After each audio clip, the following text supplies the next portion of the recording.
신학 공부를 시작하겠습니다. 신학 공부는 대단히 위험합니다. 한국말로 하면 천기누설, 하늘의 비밀을 폭로하는 두 번째 시간입니다. 사도신경이라는 말은 전설입니다. 사도신경은 이 찬송가 앞에 있고 옛날 버전도 있고 새로운 버전도 있고 교회마다 조금씩 달리합니다.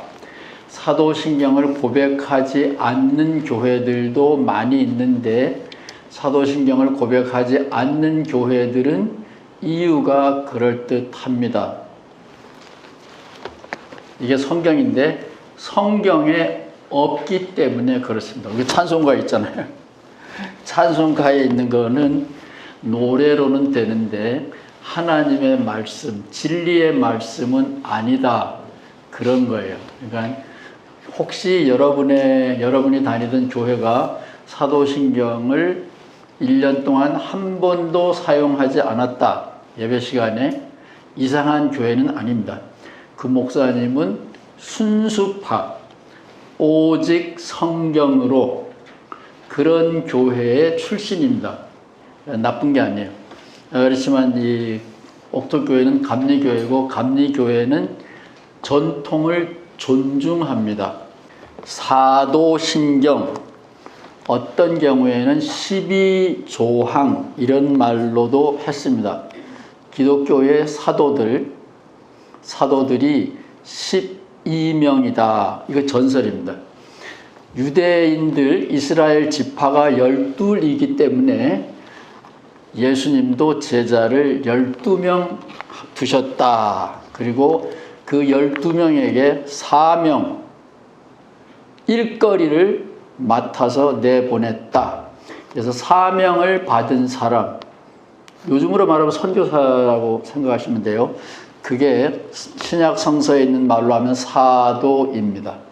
그래서 사도행전에 보면 사도들이 굉장히 여러 사람 나오고 여자들도 있어요. 그래서 우리가 교회에서 알고 있는 거하고는 조금은 다릅니다. 그래서 어쨌든 사도들이 12명이라고 보고 그 12사람이 지구 전역으로 복음을 들고 나가기 전에 각자가 제일 귀중하게 생각하는 것을 읊어라. 그것을 모아서 오늘날의 사도신경이 됐다. 이거는 전설입니다. 그리고 사도신경은 AD 500년, 그러니까 예수님 떠나고 450년이나 500년쯤 후에 완성이 됐습니다. 굉장히 긴 시간 동안 조금씩 변해 온 겁니다. 제 복습 시간입니다. 몇 달간 쉬었다가 왔기 때문에 하나도 생각이 안 날 텐데 그거는 정상입니다. 지난 시간에는 믿음에도 등급이 있다. 그래서 옥토교회는 믿음도 성장해야 된다. 이런 교회입니다. 변치 않는 믿음. 변치 않는 거는 공동묘지에 가면 안 변합니다. 살아있는 모든 것은 변합니다. 그래서 변화되는 건데 나쁘게 변하는 것이 아니라 좋게 변하는 믿음의 성장. 그것이 성서에도 잘 나와 있습니다. 믿음이 연약한 사람도 있고 강한 사람도 있다 그랬습니다. 사도 바울 선생님도 예수 처음 믿을 때 하고 시간이 지나서 보니까 많이 달랐어요. 그래서 어렸을 때는 이렇게 했고 장성하여서는 이렇게 했다. 이런 표현을 쓰기도 합니다. 그래서 신앙은 불변하는 신앙이 아니라 자꾸 발전할수록 좋은 거다. 그래서 이 신학 공부는 박사과정 공부입니다. 목사님들은 석사과정만 하면 목사님이 됩니다. 석사과정에서는 오늘 여러분이 듣는 강의를 안 가르쳐 줍니다. 왜냐하면 목사님들은 그걸로 밥벌이를 해야 되잖아요. 밥벌이는 좀 나쁜 말로 하면 무식하고 용감해서 돌진을 해야지 이럴 수도 있고 저럴 수도 있고 이러면 장사 못해요. 한 가지에 매진해야 된다. 그래서 목사님들이 배우는 석사 과정에서는 오늘 여러분에게 가르쳐 주는 거 이런 거 안 배웁니다. 근데 여기 젊은 사람들이 몇 분 계시지만 대부분은 나이 드신 분이에요. 조선말로 하면 어르신이거든요. 어르신들은 이 박사 과정에 들어와야 그런 얘기구나 이렇게 알아듣게 돼요. 생활 속에서 우리는 많은 것을 배운답니다. 학교에 가서만 배우는 게 아니에요. 그래서 오늘 여기에 박사과정 신학 공부를 하고 계시는 겁니다. 여기 보면 신학 공부와 교회에서도 가끔씩 신학 공부해요. 그걸 사경회라고도 하고 성경 공부가 있는데 교회에서 하는 신학 공부는 들어보면 아멘이에요. 은혜가 돼요. 근데 제가 여러분과 함께 하고 있는 이 신학 공부는 박사과정 공부라서 아멘 소리가 잘 안 나와요. 그러면 정상이에요. 듣고 아멘 하면 이 정신과 좀 가봐야 될지도 몰라요. 거기에 뒤에 줄이 2개 있잖아요. 거기에다가 여러분이 글자를 써 넣어야 돼. 아멘이 아니고 아하 그렇구나. 이 박사과정은 그런 거 하는 거예요. 아멘이 아니라 한참 생각해보고 그거구나. 여러분 커피에 소금이 들어가 있으니까 맛이 나는 거지. 요즘 소금값 비싸잖아요. 커피에 소금이 하나도 안 들어가면 못 먹어요. 커피에도 소금이 들어가 있답니다. 이 소금이 없으면 무엇으로 그 맛을 내리오 예수님께서 그랬는데 이 신학 공부도 처음에는 이게 뭐야 헷갈리네 그러다가 그렇구나 이렇게 되는 거예요. 그 뒤에 또 줄이 2개가 있죠. 이해를 추구합니다. 믿음에서 시작하여 이해를 추구한다. 출발점은 믿기 때문에 하는 거예요. 여기 옥토교회의 신학교실에서 오신 분들은 비기독교회는 제가 알기로는 한 분도 안 계십니다. 이미 믿고 있어요. 그런데 내가 믿는 게 뭘 믿는 거야?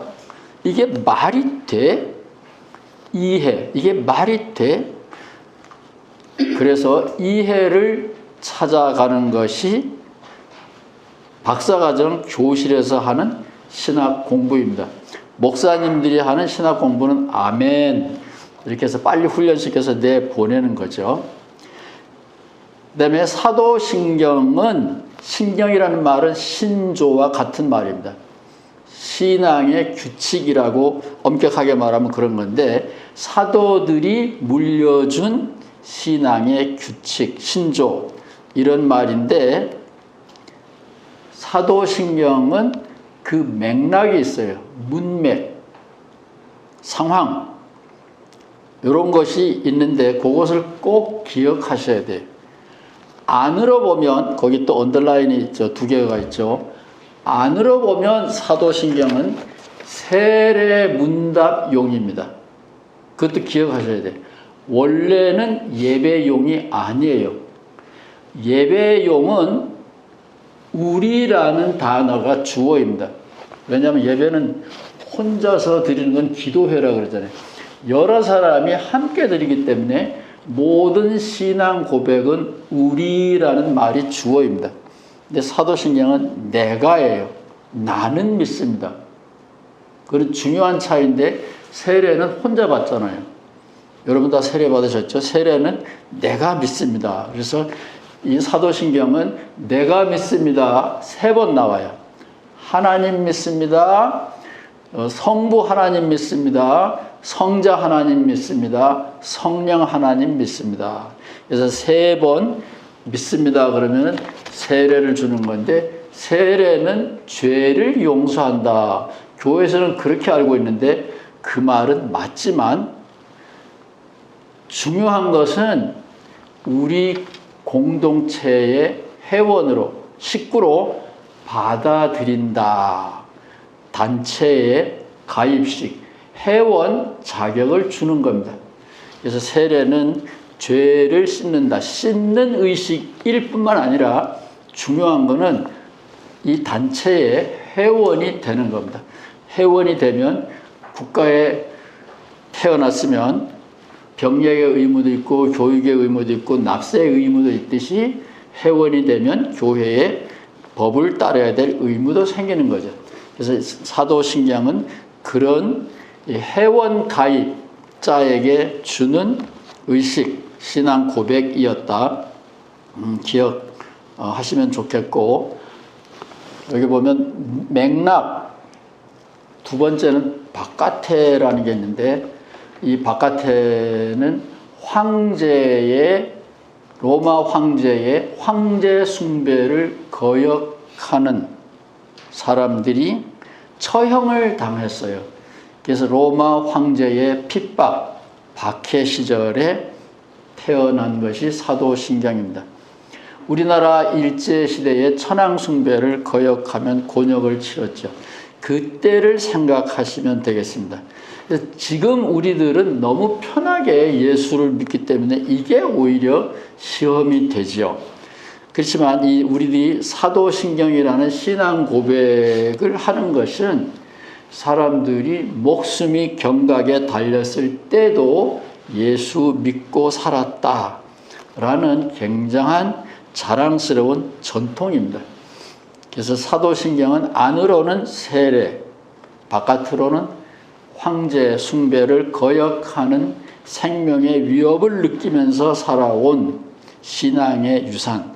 그래서 황제 숭배가 있었다 이렇게 생각하시면 되고, 그런 사람들이 어떻게 전능하사 천지를 창조하신 하나님을 믿는다 이런 고백을 할 수 있었을까?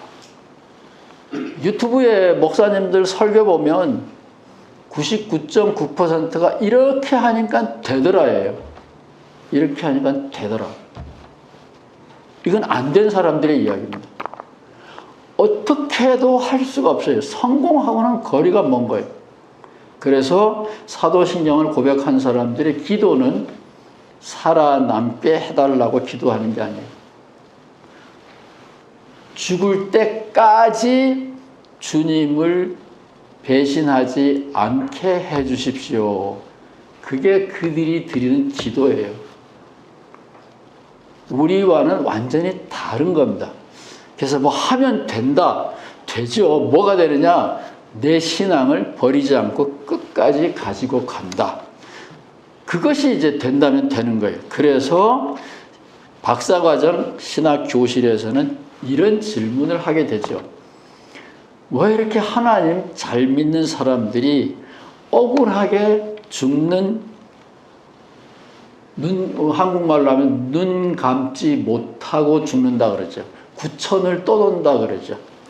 그래서 이런 억울한 누명을 쓰는 이런 슬픈 죽음을 죽어야 되는데 하나님은 도대체 누구냐? 뭐 하는 분이냐? 그것이 신학적인 질문이고, 이거는 박사과정에서만 다루는 겁니다. 이제 우리가 교회에 오면 날마다 매번마다 성경을 뒤적이잖아요. 근데 이 성경을 사람들이 너무 단순하게 생각하는 것 같아요.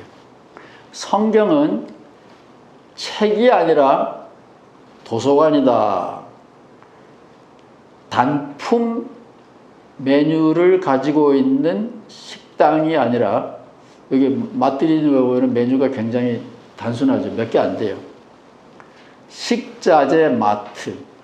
식자재 마트라는 말 여러분 무슨 말인지 아시나요? 이 외국에서 이 유튜브 보시는 분들은 모를 거예요. 이 식자재 마트는 제가 이민 가기 전에 없었던 말인데, 요즘은 여기저기 식자재 마트라는 말이 생겼어요. 미국은 그로서리 슈퍼마켓 이렇게 하는데, 거기 가면 온갖 게 다 있죠. 이게 맛들인이 아니라 식자재 마트 이렇게 생각하시면 돼요. 별거 다 있어요, 성경은. 이혼하라는 얘기도 있고 죽이라는 얘기도 있고 죽이면 안 된다라는 얘기도 있고. 그래서 목사님들은 어려워요. 교우들의 상황을 생각하면서 교우들을 돕는 말씀을 찾아내야 돼요. 살이 너무 쪄서 이제 좀 다이어트 해야 되는 사람에게 계속 비만에 좋은 것만 음식을 먹인다. 그럼 곤란하잖아요. 나쁜 의도는 없지만 안 맞는 거잖아요. 그래서 목사님들은 사실 머리에 쥐가 난다. 어려워요. 설교는 아무리 해도 전문가가 안 돼. 여러분들의 상황은 계속 변하잖아요. 성경 말씀은 식자재 마트처럼 온갖 이야기가 다 있어요. 없는 게 없어요, 여기. 그래서 성경은 우리가 이렇게 하나로 묶어서 들고 다니지만 이 안에는 서로 다른 이야기들이 많이 있고, 오늘 여러분에게 말씀드리려고 하는 것은 이 하나님, 구약 성경은 아브라함의 하나님, 이삭의 하나님, 야곱의 하나님, 그런 표현을 굉장히 많이 쓰고, 오늘 우리 교동문에도 나오는데 여호와 하나님이라는 말이 나오는데 그건 모세가 가르쳐준 하나님이에요. 무슨 말이냐? 교회에서는 그렇게 안 가르쳤는데 이게 박사과정인데, 모세가 아브라함의 후손들이 이집트로 갔는데 고생이 너무 심하여 모세가 이 사람들을, 아브라함의 후손들을, 야곱의 후손들을 데리러 나오려고 그러는데, 모세의 질문은 이 아브라함의 후손들, 이스라엘 백성들을 이제 데리고 다시 가나안으로 가려고 그러는데, 이 사람들은 정착해서 잘 산다고요. 이민 생활 400년이면 다 잘 살아요. 40년만 돼도 잘 살아요. 근데 갑자기 딴 데로 가자 그러니까 이 아브라함의 후손들이 물어볼 거 아니에요. 너 뭐야 임마? 모세가 겁이 덜컥 난 거예요. 나 임마 하나님이지. 아니, 하나님이 당신밖에 없어요? 이 사람들도 하나님의 도우심으로 가나안 땅의 기근을 피하여 이집트로 갔는데, 그리고 400년이면 하나님의 은혜가 없이 어떻게 견뎌요? 잘 살았는데 뭐 아닌 밤중에 꿈듣게 되는 듯이 또 가 그러면은 넌 누구야 그럴 거 아니에요. 그러니까 모세가 이 사람들이 분명히 물어볼 거다. 넌 누구야? 누구 이름으로 우리 보고 또 움직이라 그래? 그럴 때 나온 게 나는 여호와다 그런 건데, 여호와라는 말은 무슨 뜻인지 모른대요. 그래서 저는 제 마음대로 해석을 해요. 원어에 보면 그런 뜻이 좀 있대. 나는 나다. 내 잘난 멋있.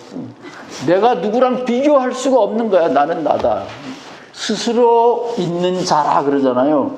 그거를 쉽게 한국말로 하면 나는 나다죠. 나 문을 두들겨요. 누구야? 나야. 그럼 알잖아요. 집안에서는 전화해가지고 누구야? 나야. 우리도 그러잖아요. 설명이 필요 없어. 나야. 근데 못 알아봐. 아, 이건 수상한 거죠. 이거는 남편이나 부인이 이게 정신이 좀 치매 걸린 거예요. 딱딱 들으면, 발소리만 들으면 나야 그러면 알아야죠. 모세의 하나님이 나는 아브라함의 하나님, 이삭의 하나님, 야곱의 하나님이 아니고 난 누구야? 나는 나야 임마. 설명이 필요 없어. 따라와. 따라오려면 오고 말라면 말아. 그래서 모세가 여호와 하나님이라는 새로운 하나님 이름을 준 거예요. 그래서 나중에 이게 다 이게 통합이 됐는데, 성경을 자세히 읽어보면 굉장히 복잡하답니다. 그래서 하나님 이야기도 성경에는 조금씩 다르고, 오늘의 핵심은 예수님의 하나님은 또 다르다라는 거예요. 우리는 기독교인이기 때문에 구약 성경도 믿지만 신약 성경의 하나님 예수를 믿는 거예요. 그래서 성경이 하나님을 조금씩 다르게 묘사하고 있다. 정의의 하나님, 그래서 불의한 자는 다 죽여야 된다, 이런 아모스 같은 하나님도 있고, 죄진 사람이 나쁜 거 아니야, 그럴 수밖에 없었잖아, 사랑으로 데려와, 호세아 같은 하나님도 있고, 성경에는 여러 가지 이야기가 섞여 있답니다. 그래서 목사님은 이 도서관 같은 이 성경에서 골라가지고 우리 교인들에게 영적인 양식을 먹여야 되는 거예요. 이 정의만 얘기하는 아모스만 자꾸 얘기한다 그러면 우리 살다 보면 죄를 안 지을 수가 없고 그럴 만한 사정이 있는데, 하나님한테는 드러나지만 사람한테는 나를 변명하고 싶지 않은 수도 참 많아요. 그런 아픔을 가지고 있으면 호세아 얘기를 해야지 아모스 얘기만 하면 그 목사님하고는 궁합이 안 맞는 거죠. 그래서 이 성경은 간단한 책 같지만 도서관처럼, 식자재 마케트처럼 굉장히 다양한 이야기들이 있어요. 이제 오늘 그거를 살펴보려고 합니다. 조금씩. 복음서가 몇 권이에요? 4권이죠. 복음이라는 말이 한 번도 안 나오는 복음서도 있어요. 요한복음. 거기에는 복음이라는 말이 안 나와요. 그럼 복음서가 아니겠네? 그거는 목사님한테 물어보세요. 어쨌든 요한복음도 복음이라 그러지만, 예수님 이야기니까 복음이라 그러지만 요한복음에는 복음이라는 말이, 진리라는 말을 요한복음은 더 좋아하죠. 그래서 성경에, 신구약 성경에 아브라함의 하나님도 있고, 모세의 하나님도 있고, 예수의 하나님도 있고, 바울의 하나님도 있고, 하나님 이야기가 조금씩 다르다 그러면 어느 게 맞느냐? 복음서가 어느 게 맞느냐? 족보가 중요하다는 마태복음이나 누가복음이 맞느냐? 족보에는 1도 관심이 없는 마가복음이 맞느냐? 주기도문 우리가 굉장히 소중하게 여기는데 주기도문 그런 거가 뭐야? 전혀 모르는 마가복음이 맞느냐? 마태복음이 맞느냐? 누가복음이 맞느냐? 어느 게 맞느냐? 많은 경우에 교회의 목사님들이 어느 게 맞느냐 이런 질문을 하는데, 그런 질문을 하는 사람은 신학교 잘못 나온 거예요. 어떤 부모에게 요한 웨슬레가 자녀가 뭐 13인가 그래요. 감리교를 시작한 요한 웨슬레 그 엄마 수산나가 13인가 뭐 그러는데, 어느 아들이 참 당신의 자녀, 사랑받는 자녀냐? 그 질문이 틀린 거잖아요. 성경이 어느 게 맞느냐? 복음서가 어느 게 맞느냐? 그거는 질문이 틀린 거고, 바른 질문은 서로 다른 이야기 속에서 우리가 배울 것은 뭐냐? 구약 성서에서 우리가 배울 것은 뭐냐? 신약 성서에서 우리가 배울 것은 뭐냐? 족보에는 1도 관심이 없는 마가복음에서 배울 것은 뭐냐? 세례를 안 받았다고 기록하고 있는 요한복음에서 우리가 배울 것은 뭐냐? 반면교사라는 말 들어보셨나요? 옛날에는 이런 말 안 썼는데, 그 반면교사의 반대말은 뭐 정면교사인가요? 온면교사인가요?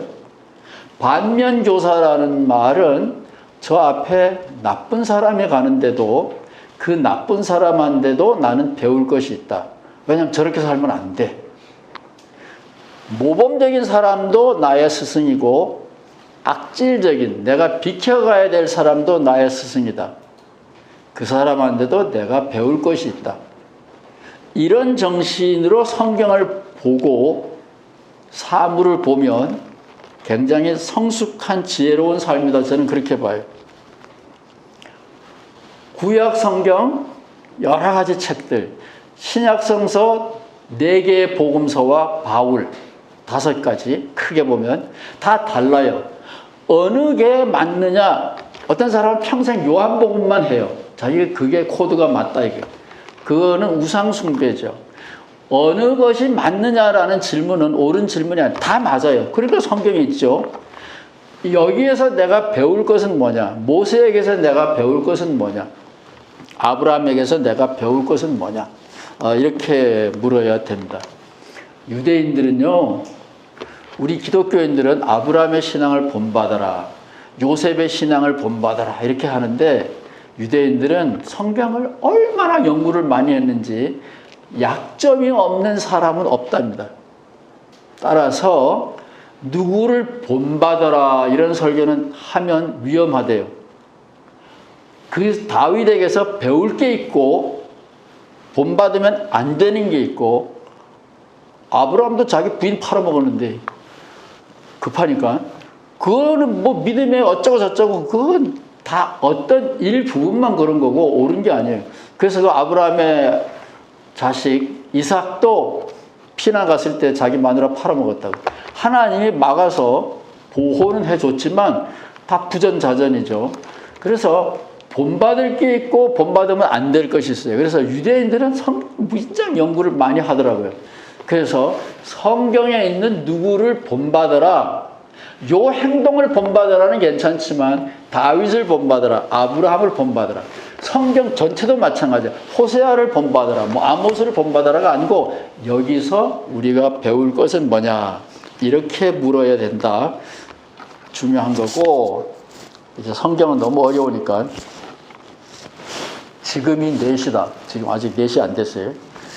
지금이 4시다라는 말을 생각해 볼게. 이 말의 의미가 뭐냐?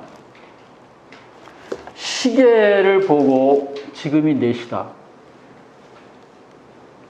그래서 지금이 4시다라는 말이 무슨 뜻이냐?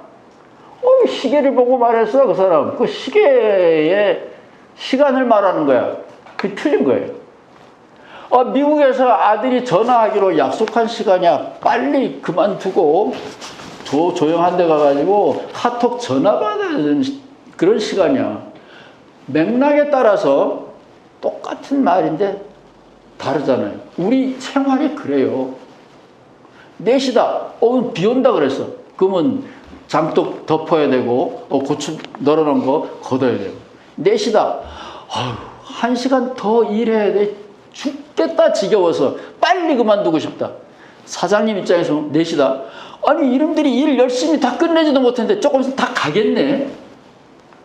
우리 말이 그렇잖아요. 성경도 말이라고요. 여기까지 이해가 되십니까? 글로 써놨지만 이게 본래는 말이었어요. 목사님이 왜 필요하냐? 이 말이 문맥, 맥락, 성경에 쓰여져 있을 때 어떤 상황인지 알아야지. 지금 이게 4시다 그러면은 시계의 시간이 아니라 자식하고 전화하기 위해서 다른 거 다 중지하고 기다려야 되는 시간인지, 아니면 일을 빨리 마무리해야 되는 시간인지, 아니면 비가 온다고 예정된 시간인지, 상황에 따라서 다르잖아요. 그래서 성경도 말이고 이 말의 내용은 여러 가지예요. 그래서 이 말을 이해한다는 것은 반드시 말의 맥락을 이해해야 돼요. 너무 쉽죠? 조선말로 해볼까요? 말에도 귀가 있어요. 말 귀를 알아 먹어야 해요. 귀가 먹었냐? 귀가 먹은 사람한테 귀 먹었다 그러면 안 되죠. 귀가 안 먹었으니까 너가 귀 먹었냐 자꾸 그러는데, 그게 무슨 말이에요? 소리는 알아듣는데 속 뜻을 못 알아듣는 거잖아요. 자, 여기까지 너무 쉽죠? 이제 예수님의 하나님, 가나다라까지 갔어요. 구약 성경에 신명기라는 책이 있어요. 모세오경 제일 끝에 있는 새로 정리한 모세오경, 율법책 그런 겁니다. 새로 쓴 거예요. 그러니까 정리하면 쓴 건데, 신명기가 유대인들에게 굉장히 중요한 책인데, 예수님은 신명기에 대하여 정면으로 공개적으로 신명기, 특별히 신명기 28장의 하나님은 아니다, 야, 예수님은 죽을 짓을 했는데 죽을 줄 알고 하신 거예요. 숨어서 한 게 아니고 공개적으로 했고, 주일날 11시에 교회 예배당 앞에서 한 거예요. 목사님이 오늘 신명기 28장을 설교하셔야 되는데 주보를 미리 딱 보고 그 예배 시간 같은 시간에 저 앞에 앉아가지고 피켓 들고 신명기 28장 물러가라! 그럼 가만 놔두겠어요? 예수님은 그래서 돌아가신 거예요. 나중에 우리 사도신경에 보면 빌라도가 죽였다 그러는데 그 이전에 예수님은 신명기 28장에 있는 하나님, 이게 하나님이에요. 구약의 하나님입니다. 율법서에 있는 하나님인데 이거에 대해서 정면으로 아니오라고 했어요. 그것이 요한복음 9장에 있는, 예를 들면 요한복음 9장에 있는 혹은 마가복음 2장에 있는 안진뱅이를 일으켰다, 혹은 나면서부터 장님된 사람을 치료했다, 이런 예수님의 병 고치는 이야기의 90%는 다 신명기 28장에 보면 하나님의 심판을 받은 사람들이에요. 제 친구들이요, 고등학교 친구들이, 제가 전문학교 다녔는데요, 4학년 1학기까지 같이 살았는데, 이놈들이 성공해가지고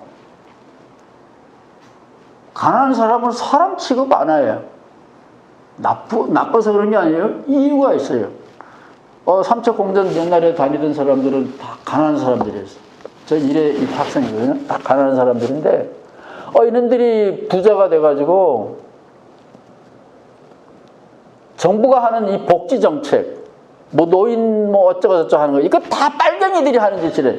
왜냐하면 내가 열심히 일해가지고 부자가 됐고, 열심히 일해가지고 내가 노후 대책을 나는 다 했다 이거예요. 저 가난하고 못되고 게으른 놈들이, 지네들이 실력이 없고 게을러가지고 가난한데 그거를 왜 내 세금으로 보충해야 되느냐. 이 정부가 못된 짓 한다 그러는데, 그 옛날에 제 친구들이거든요. 3년 반 동안 같이 다녔는데, 이게 말이 된다. 참 열심히 공부해서 거기 갔고, 열심히 공부해가지고 공들이 돼가지고 돈 많이 모으고 돈밖에 모르고 진짜 그래서 성공을 했는데, 아니 이게 복지국가가 되다 보니까 다 같이 잘 살아. 이런 좋은 세상이 아니고 이런 개 같은 세상이 있냐. 우리가 여기까지 오려고 얼마나 애를 썼는데 이제는 굶는 사람이 없잖아요. 기분이 나쁘다는 거예요. 이 사람 말이 돼. 세상이 이렇게 달라진 거예요. 그래서 예수님이 보시기는 이렇게 헐벗고 저주받은 사람들, 재수 없어서 부모 탓도 아니고 누구 탓도 아닌 나면서부터 장님이 된 사람들, 나면서부터 허리 아픈 사람들, 혈루병 앓는 사람들, 이런 사람들은 다 신명기 28장에 보면 다 하늘의 뜻이라 그랬어요. 하나님 말씀 잘 들으면 우두머리가 된다 그랬어요. 신명기에 그대로예요. 예수님은 섬기는 자가 1등이라 그랬어요. 신명기는 하나님의 말씀을 잘 들으면 대가리가 된다 그랬어요. 그래야 여러분 기억나죠? 우두머리가 된다 그랬어요. 한국말로 번역하면 다 똑같은데, 우두머리가 된다 그랬는데 예수님은 엿먹어라. 그런 게 어딨냐? 하나님의 복을 받으면 섬기는 자가 된다. 이 높은 사람이 보면 기분이 얼마나 나쁘겠어요.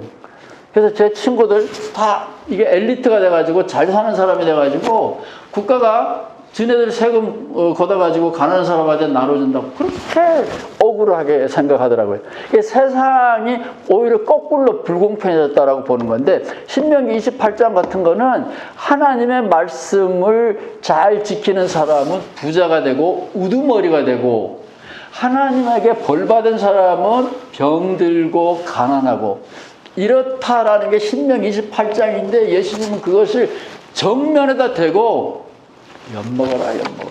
그거는 하나님이 아니다. 하나님은 하늘을 봐라. 해와 비가 이쁜 사람 밭에만 떨어지냐? 다 떨어지지 않냐? 그게 내가 믿는 하나님이지, 그렇게 이쁜 사람에게만 떡 하나 더 주는 그런 차별적이고, 복 받는 사람 따로 있고 벌 받는 사람 따로 있고, 그건 안 된다 이게. 그래서 이 사도신경에 있는 이 사람들 얘기로 하면, 황제 숭배를 거역하다가 사자밥이 돼서 처형당하는 그 사람들은 하나님이 버린 사람들이냐? 아니라는 거예요. 그래서 예수님은 그 사람도 하나님의 사랑을 받고 있다라는 거예요. 그래서 이제 끝이에요. 여기가 지금 감리교회인데, 성경은 여러 가지 이야기를 하고 있는데 그 중에서 어느 게 맞느냐? 틀린 질문이고, 바른 질문은 무엇을 우리가 배울 것이냐? 이런 질문을 해야 된다 그랬죠. 왜 이 세상에 이렇게 비극이 있느냐? 왜 이 세상에 이렇게 질병이 있느냐? 왜 이 세상에 이렇게 가난이 있느냐? 제 친구들 말에 의하면 실력이 없거나 게을러서 열심히 살지 않았기 때문에, 혹은 선천적으로 머리가 나쁜 사람들이기 때문에 노력해도 안 되니까 재수없이 잘못 태어난 사람들은 이 세상에서 가난하고 헐벗고 굶주리고 산다. 자기네들처럼 잘난 사람들은 열심히 노력하면 성공한다. 뭐 이런 그 성공지향적인 금수저 같은 사람들이 있는데, 그거는 저는 아니라고 봐요. 왜 박해를 받는 이런 일이 생기느냐? 1번, 박해는 좋은 거야. 가난은 좋은 거야. 부인, 남편 잘못 만나서 평생 폭력 당하고 사는 건 좋은 거야. 왜냐하면 이 세상에는 다 하나님의 뜻으로 된 거기 때문에 숨겨진 변장하고 찾아온 축복이야. 지금의 십자가를 잘 지면 저 세상에 가서 편안하게 호의호식할 거야. 조금만 더 참아. 죽을 때까지 참아. 이런 것이 전통적인 신앙이었는데, 이게 신명기 28장의 신학이에요. 세상 일어나는 모든 일은 하나님의 뜻이다. 예수님은 아니에요. 예수님 얘기 조금 하고, 2번은 장로교회의 칼빈 선생님의 생각이에요. 2번은 하나님의 사랑을 못 받은 사람들은 아무리 노력해도 부자로 살거나 성공하거나 우두머리가 될 수 없다. 선택받은 자, 아브라함이 선택받았잖아요. 선택받은 자만 하나님이 사랑하신다. 이게 장로교회 이야기예요. 그래서 장로교회의 칼빈 선생님은 장로교인들에게 한 이야기예요. 감리교인이 들으면 안 되는 이야기예요. 그러니까 우리끼리 얘기란 말이에요. 우리는 하나님의 사랑을 받았고 선택을 받았고, 우리에게는 고난이 없다. 이게. 그게 장로교의 교리입니다. 3번은 감리교 교리예요. 3번은 하나님이, 2번은 하나님의 사랑이 제한된 거고, 3번은 하나님의 사랑은 무한한데 능력이 제한된 거예요. 부모님을 예를 들면 자식이 여럿인데 모든 자녀들이 다 행복하기를 바라지만, 부모님의 형편이 좋았다가 나빴다가 변화가 있기 때문에 재수 좋은 자녀는 부모의 사랑을 듬뿍 받고, 재수 없는 시기에 태어난 자녀는 부모의 사랑을 못 받는 거예요. 그거는 부모가 자식을 차별 대우하는 것, 사랑이 못돼 먹어서가 아니라 능력이 제한된 거예요. 그게 감리교식입니다. 하나님이 모든 세상 사람들을, 부모님이 모든 자녀들을 다 행복하게 하고 싶지만 형편이 안 되는 거예요. 이게 감리교회의 방식이에요. 장로교에서는 선택한 사람들만 구원받아요. 일부만 선택하고 일부는 하나님이 멸망받도록 내버려 뒀어요. 그게 예정론이에요. 감리교에서는 하나님은 모든 사람을 사랑하고 싶어요. 근데 하나님의 능력이 모자라요. 고린도전서, 고린도후서에 보면 하나님이 연약하다라는 말이 나와요. 그리스도 예수님께서 연약하다라는 말이 나와요. 힘이 모자라는 거예요. 마음이 없는 게 아니라 형편이 안 되는 거예요.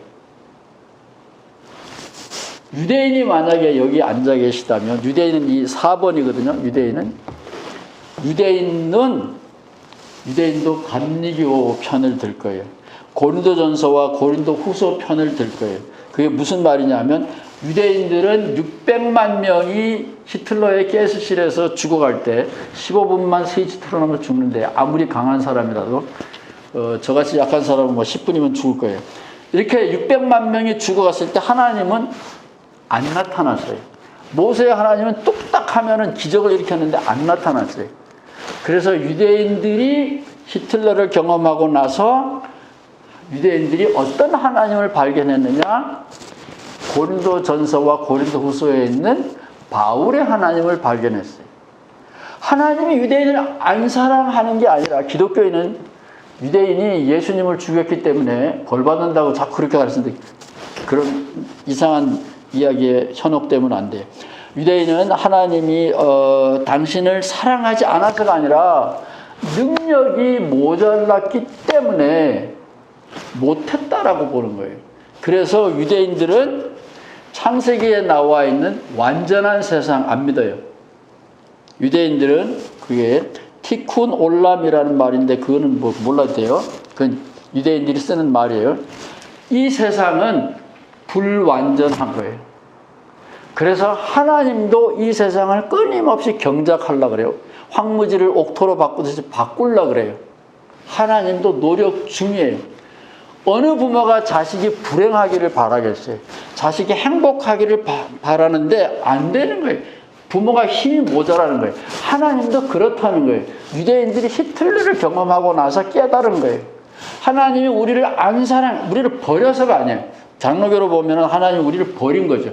버려서가 아니야. 능력이 모자라는 거예요. 그래서 우리와 함께 이 세상에서 고난을 당하고 계시고, 유대인들이 그 히틀러 고문에서 살아남은 유대인들은 하나님과 함께 이 세상을 변화시키는, 옥토로 가꾸는 변화의 일꾼, 동력자로 부름받았다.